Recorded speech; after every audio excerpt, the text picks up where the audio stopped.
At 0430 hours local time, the first Ukrainian AN-196 Luty drone roared off its launch rail from a concealed position near Sumy, followed by another every 20 seconds. Across 3 other launch sites, 340 more drones were simultaneously lifting off in the largest coordinated swarm attack in military history. While the launches had proceeded flawlessly so far, this would all change in a matter of minutes. Unknown to the Ukrainian operators, Russian early warning radars had detected the mass launch, and 4 Iskander-M missiles were already screaming toward the launch sites at Mach 5.9. With an 11-minute flight time and devastating 700-kilogram warheads, the crews had just seconds to get their remaining drones airborne before the sites were obliterated. Fortunately, Ukraine's strategy was about to prove why splitting this massive swarm into 4 separate forces was absolutely brilliant. At 0600 local time, the northern force crossed into Russia near Sudza, descending to 500 meters as the most challenging part of the operation began. These 95 drones from Sumy faced the longest route, arcing north to avoid the S-400 batteries protecting Kursk.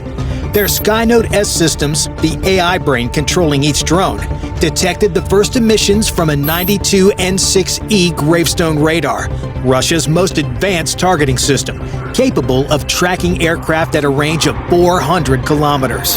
But the AN-196's composite construction, if you look here at the drone's carbon fiber body, gave it the radar signature of a large bird, making it nearly invisible to systems designed to track metal aircraft.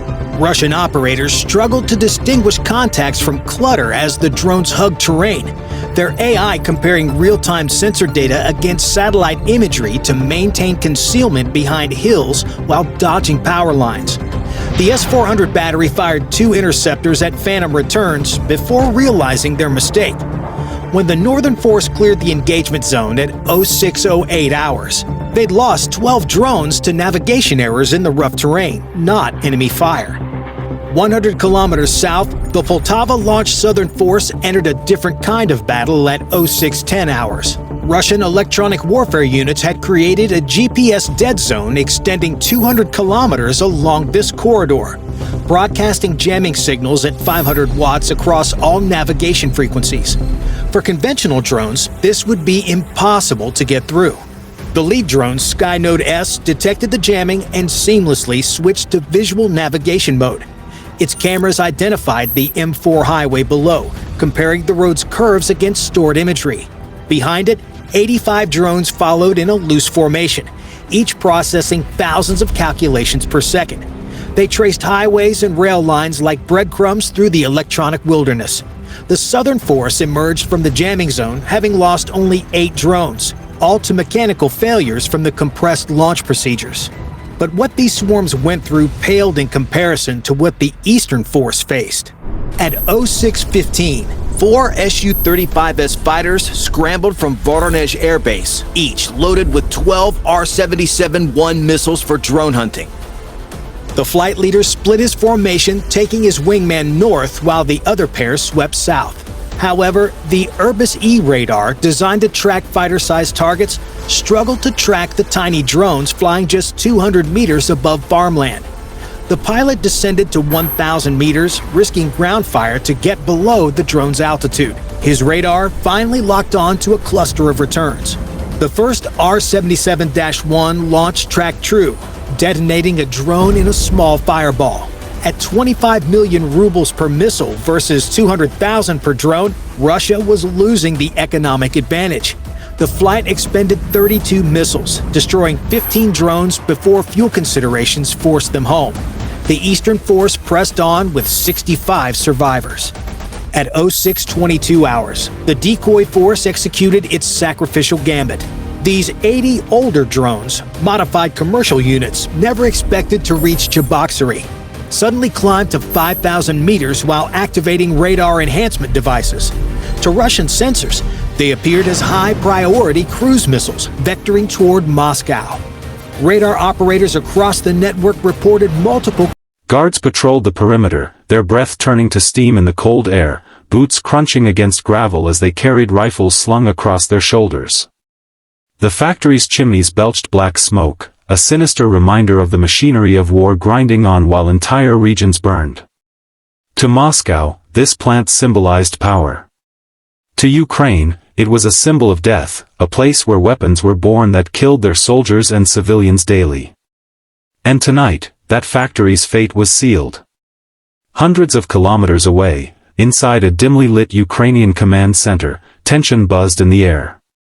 Around a table crowded with maps, screens, and radio equipment, a small group of officers leaned in close. On the screens, grainy drone footage revealed the outline of the Russian facility, glowing faintly under infrared cameras. A commander with tired but sharp eyes pointed at the image and said, "This is it. The Russians believe they are untouchable deep inside their own borders. Tonight, we prove them wrong." The plan was daring. Ukraine had been quietly developing a new fleet of long-range drones, sleek, fast, and deadly accurate. Unlike earlier models, these drones carried heavier payloads, capable of inflicting catastrophic damage on hardened structures. But this mission wasn't just about firepower. It was about sending a message: nowhere in Russia was safe. Operators prepared in silence. Each drone, loaded with explosives, sat ready on improvised launch pads hidden in fields and abandoned buildings across Ukraine. The operators wore headsets, their faces illuminated by faint blue glows of laptop screens. Fingers hovered over controls as final checks rolled in over encrypted channels. Navigation locked. Payload secure. Target coordinates confirmed. Winds favorable. At precisely 2 o'clock, the first wave of drones lifted off into the night sky, their propellers humming softly like mechanical hornets. Dozens more followed, rising from multiple locations in a coordinated swarm. From the ground, they were nearly invisible, blending into the night. The operators tracked their progress in real time. Dotted lines crept slowly across maps on screens, cutting through the dark expanse of Russian territory. Each drone carried a singular purpose: strike the weapons factory, cripple it, and leave the Kremlin scrambling to explain how Ukrainian drones had reached so deep. Inside the factory, workers carried on, oblivious to the danger approaching. They toiled on steel frames, assembled ammunition crates, and adjusted the guidance systems of missiles. Supervisors barked orders, unaware that above the clouds, death was gliding silently toward them. Russian air defenses scanned the skies, radar dishes turning, searchlights sweeping. But Ukraine had learned to outsmart them. The drones flew low, hugging terrain, weaving through valleys and rivers to evade detection. Some carried decoy signals, tricking radar into chasing ghosts while the real strike force advanced.